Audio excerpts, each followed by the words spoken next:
নমস্কার বন্ধুরা, শিলাস মম কিচেনে তোমাদের সবাইকে স্বাগত। আমরা বিয়ে বাড়িতে যাই, যখন বিয়ে বাড়িতে গিয়ে মাছের মাথা দিয়ে এরকম ধরনের একটা মুগ ডাল আমরা খেয়ে থাকি। তো আমরা ভাবি মুগ ডালটা হয়তো বিয়ে বাড়ির মতন আমরা বানাতে পারবো না। তো ভুল কথা এটা বন্ধুরা, আমরাও বাড়িতে বানিয়ে নিতে পারি। তো একদিন আমি দেখেছিলাম একটা বিয়ে বাড়িতে গেছিলাম আমি আত্মীয়ের বিয়েতে, তখন আমি দেখলাম ওদেরকে মুগ ডালটা কীভাবে বানাচ্ছে। ঠিক সেইভাবেই আমি তোমাদেরকে বানিয়ে দেখাবো, ঠিক বিয়েবাড়ির মতন খেতে হবে।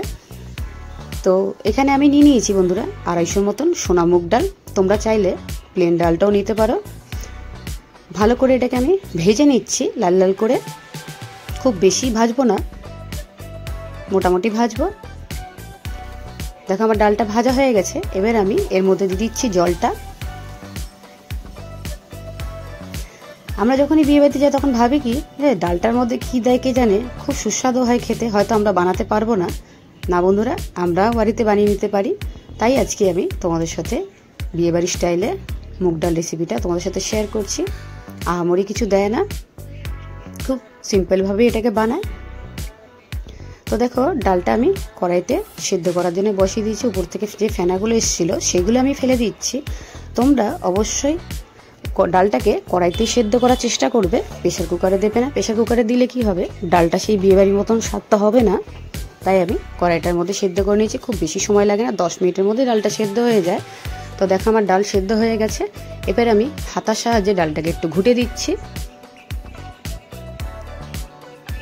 খুব সুন্দর সেদ্ধ হয়েছে। এটার মধ্যে আমি দিয়ে দেবো একটু 1 চামচ হলুদ গুঁড়ো, আর দিয়ে দেবো 8-10টার মতন কাঁচা লঙ্কা চেরা, আর দিয়ে দেবো সাথে যেটা হচ্ছে ইম্পর্টেন্ট জিনিস, সেটা হচ্ছে গরম জল। এটার মধ্যে ঠান্ডা জল একদম দেবো না, ঠান্ডা জল দিলে একদম খারাপ হয়ে যাবে, স্বাদটাই পুরো নষ্ট হয়ে যাবে। তা আমি উষ্ণ গরম জল দিয়েছি। বন্ধুরা তোমরা পারলে গরম জলটাই দেওয়ার চেষ্টা করো, ঠান্ডা জল একদম ব্যবহার করবে না। এখন নাড়াচাড়া করে নিচ্ছি। এবার এটাকে আমি ফুটতে ছেড়ে দেবো, ফোটার জন্যে। এই সুন্দর ফুটতে শুরু করে দেবে, আমি এটাকে নামিয়ে ফেলবো একটা গামলার মধ্যে। নামিয়ে ওই কড়াইটাকেই আবার আমি বসাবো। বসিয়ে কড়াইয়ের মধ্যে তেল দেবো। তেল দিয়ে দেবো 2 শুকনো লঙ্কা ফোড়নে, একটা তেজপাতা, একটু আদা, আর হচ্ছে জিরে। আদাটা আমি ঘষে দিয়েছি, দিয়ে তারপর মাছগুলো আমি ভাজতে বসিয়েছি। মাছগুলো কড়া করে ভেজেছি আমি। তোমরা অবশ্যই কড়া করে ভেজে নেবে, কেন কাঁচা কাঁচাভাবে যদি ভাজো তাহলে ডালের মধ্যে একটা কাঁচা গন্ধ চলে আসবে।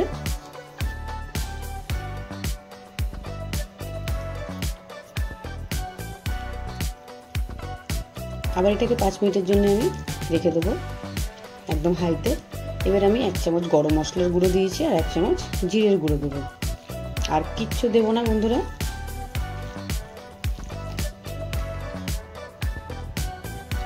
এবার আমি মাছের মাথাগুলো যে একটু নরম হয়ে যাবে, মাছের মাথাগুলো একটা করে আমি তুলে নেব।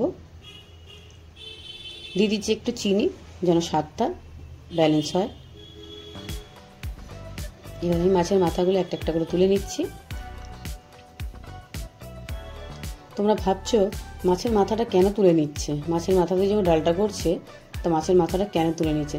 চলো বন্ধুরা এবার দেখাবো কেন তুলে নিচ্ছি।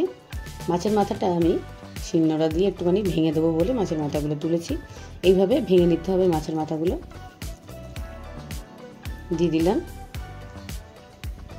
ডালের রঙটা এত সুন্দর এসেছে, মানে কিছু বলার নেই, তোমরা দেখতেই পাচ্ছ। তো এইভাবেই বন্ধুরা যেভাবে আমি বানিয়েছি বিয়েবাড়ির মতন মুগ ডাল মাছের মাথা দিয়ে, তোমরা কিন্তু অবশ্যই ট্রাই করো।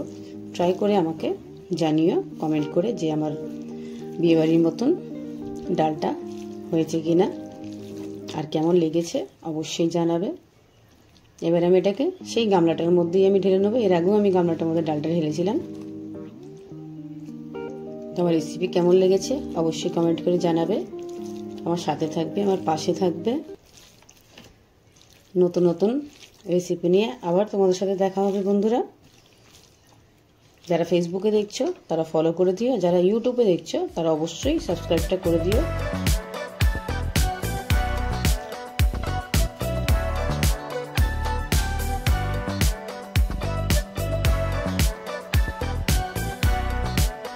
তো এখন আমি আসছি বন্ধুরা, টাটা।